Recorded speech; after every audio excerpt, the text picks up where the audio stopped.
both play real people. I mean, that's a challenge in itself. How did you go about trying to embody them? I'll come to you first. Studying, watching a lot of video, listening. I'd listened to Emily's audiobook, so she read her own audiobook of the book that she published, and so it was listening to that at first, getting a handle on the rhythm and, you know, all those things that you start to do, and watching behaviour with her Bic pen and how she walks and all that kind of stuff. So it's a lot of that kind of study. Was there any kind of mannerisms that you picked up on, like little quirks, things she does? Well, I mean, one that she does all the time when she's interviewing is with the pen. You know, she gesticulates with quite a flat hand with the pen in between her fingers in a very particular way. And she, you know, has a tendency to... I haven't thought about this for a while. She puts her head down and looks up, and she does. True, yeah, she's the queen of the head down. The head down, I think it's very frank. Yeah. Frank in a good way. Yeah, it works. It does. It works. How about Sam? I mean, you were her, I feel. I was able to hang out with Sam quite a lot. She was on set a great deal, and we'd socialised a few times before we started filming. She was part of our rehearsal period, so I had a lot of access, which was great. That is handy. It was probably less challenging than it was for Gillian, in the sense that she's not so public facing, or at least she wasn't. She will be now, rightly so. Yeah. But I didn't have a great deal to go off just from a sort of online search. So I had that time with her, and then sort of pick things that felt like this would be really great in building a character. Yeah. When we talk about this, it's a lot about the art of interviewing, I guess, and like here we are. This is actually only my 4th junket ever, so I would love to know if, especially, well, both of you, do you have any like tips that you learned about interviewing through doing this? Help me. What I learned from Sam, even though she isn't doing the interview, she's booking the guests, but she's still very much, it's the sort of art and dance of negotiation, which I suppose is similar for a journalist, you know. And I learned from her is that you don't have to be super steely and cold and elusive and frightening to get that stuff. I mean, sometimes you can be, and I think for someone like Emily that was critical, but in getting him on side, getting Andrew on side, I imagine came from a lot of her warmth, good nature, lack of judgment. There's something sort of unreadable about what she thinks about people, and I think she learnt that from her days as a criminal barrister.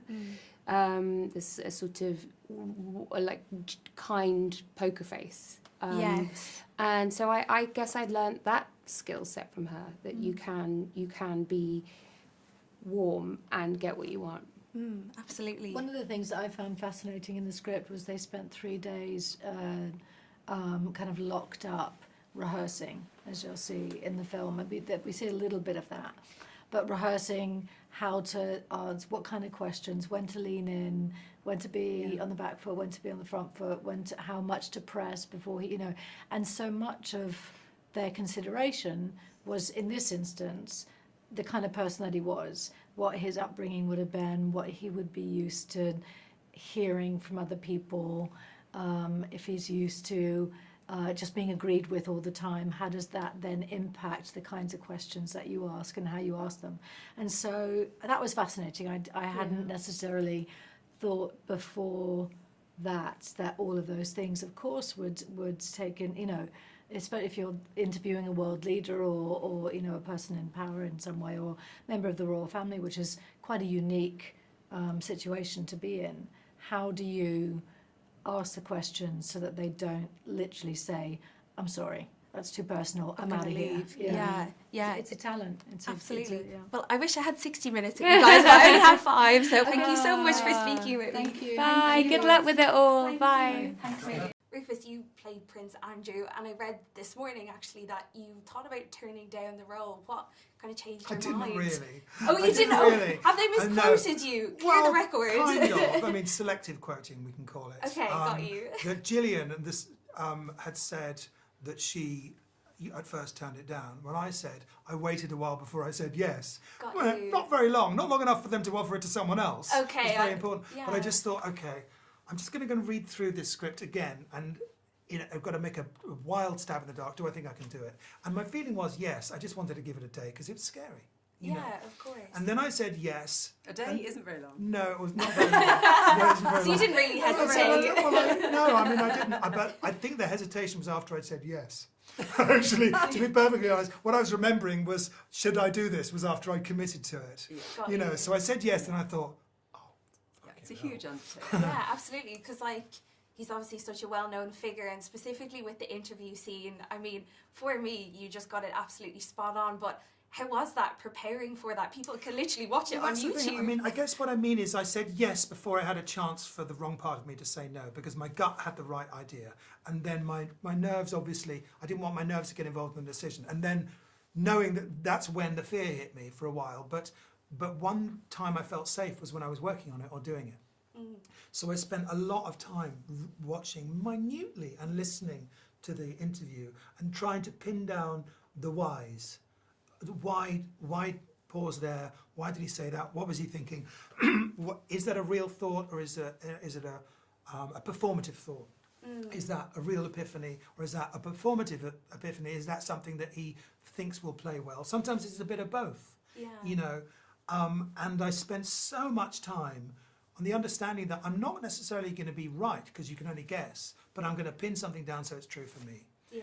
And Was there then- any particular mannerisms that you picked up on to really get Nothing into that the I would character? want to call attention to.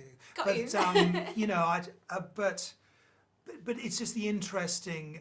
You can watch it on YouTube with body language experts commenting on it from the FBI and CIA, and the things that they point out. They point out a remarkable amount of times how he's actually telling the truth whenever he gets the chance, and being very fixed, which is what a lot of people do. It doesn't mean they're not trying to use that truth to direct you away from something, etc., etc. But that was very interesting for me. When he was self-comforting, when he was performing thoughts as opposed to having them, when it was something he'd cooked up at home that he When thought you would go play back and well. look at Yeah. it does look much more like a performance, you know. Yeah. And they did rehearse it, and they did go through it. But Yeah. it- You can see when he's getting to things that you he's can worked see the on. thoughts. The speed of thought isn't. Yeah. It's so fascinating. And also his insistence on, was it Wednesday or was it a Thursday? You know, the kind of, I'm super specific about dates. Do you think that was on purpose, that he was kind of, you know, oh, was it this? I mean, it's calling attention to what a stickler you are for the truth in safe ways, Got you. you know? Keely, you obviously play part of a woman who helped make this interview happen. Why do you think that it was important that we got that side of the story? Because we can obviously watch the interview already. Yes, well, the women, I mean, that's what this is, what was so appealing about this film, is that actually we get to know about this group of women. And I sort of do include Amanda in that, even though she is on the other team. Yeah, Yeah. And that's in no way saying that I think she was, had in any way, in the other team. Yes. at all. I really don't think she I did. really No. don't think she did, actually. No. And that is something that's come up, you know, how do you feel about that? And people that have seen the film have been slightly, do you think maybe Another there was conspiracy an theory. element of that? Okay. Yeah, it's coming thick and fast. She really thought that it But was she going to be really good. thought, she Yeah. really believed in him. Her intentions were good and honest, and she wanted everybody to see him through her eyes, Yeah. because And they just, were friends, and she thought he was, you know, Yeah. innocent. And just for both of you, before we wrap up, what was the biggest challenge about playing these characters just in a sentence? For me, the biggest challenge was to not shy away from aspects of him that might be more likeable, in the same way that one didn't want to shy away from those aspects of him that weren't, because human beings are a mixed bag, and I think it's more faithful to the material and to what we're doing to show everything as you see it. And it was a bit of a challenge not having very much information about Amanda.